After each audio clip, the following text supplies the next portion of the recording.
Bekas Kepala Subbagian Penerapan Pidana dan Hak Asasi Manusia atau HAM, Bagian Penerapan Hukum Biro Bantuan Hukum Divisi Hukum Polri, AKBP Bambang Kayun Bagus Panji Sugiharto disebut menerima uang suap sebesar 400 juta rupiah di Mabes Polri.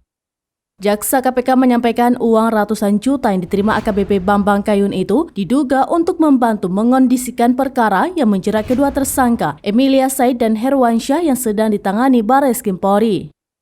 Kepada kedua tersangka itu, kata jaksa, terdakwa Bambang Kayun menjanjikan dapat membantu kasus yang sedang dihadapi Emilia Said dan Herwansyah dengan melobi penyidik Barreskrim Mabes Polri yang menangani kasus mereka.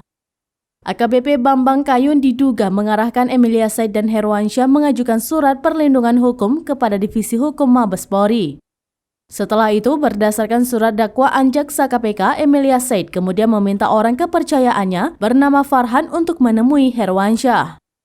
Dalam pertemuan itu, Farhan kemudian mengambil uang tunai di kantor PT Arya Citra Mulia yang beralamat di Komplek Harmoni Plaza Blok B nomor 4850 Kecamatan Gambir, Jakarta Pusat.